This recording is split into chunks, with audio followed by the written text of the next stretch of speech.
Dear NEET PG aspirants, आज हम जो डिस्कस करेंगे कि अगर आप कोई भी प्राइवेट कॉलेज या डीम्ड यूनिवर्सिटी चूज करना चाहते हैं पोस्ट ग्रेजुएशन के लिए, तो उसमें आपको क्या क्या चीज़ें जो पहले ही चेक करनी बहुत ज़रूरी है। जैसे हम चेक करें जो स्टाइफंड अमाउंट है वो कॉलेज कितनी देगा, एक्चुअल कितनी देगा। कहने में तो जो यूपी के कॉलेज हैं वो 60 कहते हैं, देते 30 हैं। बहुत ज़्यादा private college and even college जो स्टाइफंड है बहुत कम देते हैं, साइन पूरे पर कराते हैं। दूसरा हमने ये देखना है क्या वो सीट जहाँ पर आप एडमिशन ले रहे हो क्या वो परमानेंट सीट है और परमिटेड सीट है।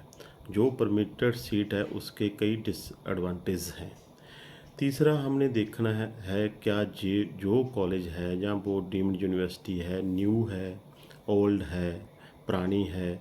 अगर ओल्ड है तो अच्छा है, रिकॉग्नाइज्ड है, कहीं उस पर कोई कंडीशंस तो नहीं है, कोई कोर्ट केस तो नहीं चल रहा फ़ीस के बारे में, जो फ़ीस आपने जो उसने लिखी हुई है फ़ीस है जो उसमें क्या है। फिर हमने ये देखना है भी कहाँ की जो कॉलेज आपने सेलेक्ट किया है उसमें पेशेंट ओपीडी कितनी है। अगर किसी कॉलेज में ओपीडी नहीं है, जहाँ उस कॉलेज की प्रॉपर बिल्डिंग ही नहीं है, जब प्रॉपर कोई इंफ्रास्ट्रक्चर जहाँ डॉक्टर्स ही नहीं है, तो फिर आप वहाँ पर एडमिशन लेकर क्या करेंगे। उसके बाद हमने देखना है भी हॉस्टल फ़ीस है जो उस कॉलेज की कितनी है। मोस्टली जो प्राइवेट कॉलेज या डीम्ड यूनिवर्सिटी है उनकी हॉस्टल फ़ीस 3 लाख के करीब होती है। सिक्योरिटी कितनी है, वन टाइम है या हर ईयर है। सिक्योरिटी है जो 3 से 5 लाख तक चलती है। कॉशन मनी कितनी है, कॉशन मनी जैसे वो भी 1.5-2 लाख मिनिमम कॉशन मनी के तौर पर लेते हैं। ठीक है। उसके बाद हमने ये देखना है भी जो फीस आपने देखी है जो 14-15 है या 20 है, क्या उसमें कोई एनुअल इंक्रीज है। मोस्टली जो प्राइवेट कॉलेज या डीम्ड यूनिवर्सिटी है उनमें 5 से लेकर 10% तक एनुअल फीस में इंक्रीज होता है, वो भी ज़रूर चेक करना है। फिर हमने देखना है भी वहाँ का जो स्टेट है उस कॉलेज पर जो बॉन्ड है कितनी अमाउंट का है और बॉन्ड सर्विस कितनी है, दोनों में और होता है भी आपने कितनी वो सर्विस करनी पड़ेगी। फिर हमने ये देखना है क्या बैंक गारंटी तो नहीं कोई ले रही। अगर बैंक गारंटी है जैसे कह दिया भी 10 लाख की बैंक गारंटी दे दो या कोई भी ऐसा कोई बात नहीं। फिर हमने देखना है क्या कोई कंपलसरी रूरल सर्विस तो नहीं उस पोस्ट के साथ जुड़ी हुई, जो कि बहुत ज़रूरी होती है, रूरल करनी पड़ती है, उसको हम बेवफ नहीं करा सकते। फिर कुछ कॉलेजों की डिसकंटिन्यू पेनल्टी होती है भी, अगर आपने बीच में छोड़ दिया तो आपको इतनी डिसकंटिन्यू पेनल्टी पड़ेगी, जो स्टाइपेंड लिया है उसकी डबल की अमाउंट होगी, या इससे होगा या वैसे होगा, उसका ध्यान रखना है। तीसरा कुछ चीज़ें ऐसी है भी जो कॉलेज आपने सेलेक्ट किया है चाहे वो प्राइवेट है चाहे डीम्ड है, वहाँ पर पहुँचने का क्या रास्ता है, क्या एयर रूट है, रेल सोर्स है, कोई लड़की है, लड़की लिए कोई वहाँ पर का एनवायरनमेंट अच्छा है, वो लड़की कैसे इन टाइम पहुँचेगी, वहाँ का जो एनवायरनमेंट है मौसम है वो कैसा है, ज़्यादा गर्म तो नहीं है, ज़्यादा कोल्ड तो नहीं है, ये भी देखना है कि उसमें कोई ऐसा तो नहीं है वहाँ का। फिर हमने देखना है कि उस स्टेट में जैसे कर्नाटका के कुछ कॉलेज हैं, जो कर्नाटका के कुछ रीजन हैं, तमिलनाडु में है जहाँ पर लैंग्वेज प्रॉब्लम है, उड़ीसा में है जहाँ लैंग्वेज प्रॉब्लम है, मैंने कुछ स्टेट बोले हैं, कहीं भी हो सकती है। जहाँ लैंग्वेज प्रॉब्लम है वहाँ भी आप जैसे पेशेंट के साथ इंटरेक्शन कैसे करेंगे, आपको प्रॉब्लम आएगी। कुछ स्टेट्स का फूड है थोड़ा सा डिफरेंट है, वो भी आपको उस पर सेटल होने में टाइम लगता है। क्या आप उसे अडॉप्ट करेंगे, वहाँ के एनवायरनमेंट को, फूड को, लैंग्वेज प्रॉब्लम है जो उसे अडॉप्ट करेंगे।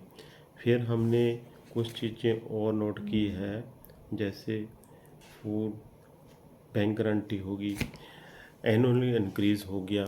जो ये सभी चीज़ें हैं, जैसे हम कॉलेज तो सिलेक्ट कर लेते हैं भी यार इस कॉलेज की फ़ीस 14 है, 15 है, 20 है, परंतु मैं आपको यही बता रहा हूँ, अगर आप 15 लाख वाला कॉलेज सेलेक्ट करोगे तो वो आपको 7-8 लाख ऊपर पड़ेगा।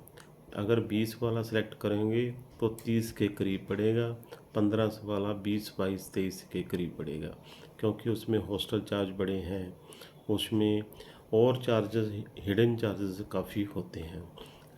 एनुअल इंक्रीज़ है, स्टाइफंड अमाउंट जितनी आप सोच रहे हैं उतनी वो नहीं देंगे। सो सभी कुछ ध्यान में रखकर फिर ही किसी प्राइवेट कॉलेज की, डीम्ड कॉलेज की सीट को आप परमानेंट बेसिस लेना। परमिटेड सीट है जहाँ वो सीट परमानेंट है, कॉलेज क्या वो न्यू है, ओल्ड है, न्यू कॉलेज में फंसने की ट्राई मत करना। ये सभी चीज़ें देखकर ही कॉलेज को प्रेफर करना। बहुत बच्चे हैं जो जैसे फ़ोन आते हैं कॉलेज तो ले लेते हैं। आज भी मुझे 1-2 स्टूडेंट्स का फ़ोन आया, क्या वो परमिटेड सीट नहीं है, हमें क्या करना चाहिए। कुछ कहते हैं भी हमें तो सीट तो मिल गई, अब हम कैसे छोड़ें, जो यूपी में है वहाँ का कुछ हिडन चार्ज हैं, जैसे ऐसे चार्जेस हैं भी। कुछ कॉलेज हैं जिनके कोर्ट केस चल रहे हैं, आपको फ़ीस तो कम मिलेगी, उसमें आपको एक एफिडेविट लेंगे भी, अगर कोर्ट हमारा फैसला होगा तो आपकी फ़ीस डबल और ट्रिपल लागू हो जाएगी। वो भी प्रॉब्लम्स है। कुछ में कुछ चेक लेते हैं, जैसे हम देहरादून में देखें तो उसमें 8 लाख की सिक्योरिटी लेते हैं। इसीलिए सभी जो कॉलेज हैं गवर्नमेंट को छोड़कर, जो प्राइवेट कॉलेज हैं, चाहे वो डीम्ड यूनिवर्सिटी हैं या ओपन प्राइवेट कॉलेज हैं, जो भी हो, उनमें जो कुछ सारी चीज़ें ये मैं बोल रहा हूँ देखनी बहुत ज़रूरी है, ताकि आपको बाद में कोई ऐसा ना लगे भी यार मैंने तो सोचा था भी 20 लाख स्टाइपेंड मिल जाएगा, 50 टोटल 14 लाख की ये सीट है, 42 लाख 20 वापस चला गया, मुझे तो 2022 में सीट पड़ेगी। बाद में पता लगता है भी 14 नहीं, फीस तो 20+ है, 25 में पड़ता है, 75 स्टाइपेंड 10 देते हैं, जो तो 65 में पड़ गई, कितना डिफरेंस हो गया। इसीलिए ये सभी चीज़ें पहले ध्यान में रखना जब भी आप किसी कॉलेज को फाइनल करोगे। अभी भी टाइम है, अगर कोई ऐसा फंसता है तो सीट छोड़ सकता है, बात से बात की सिक्योरिटी ही फॉरफिट होगी और कुछ नहीं होगा।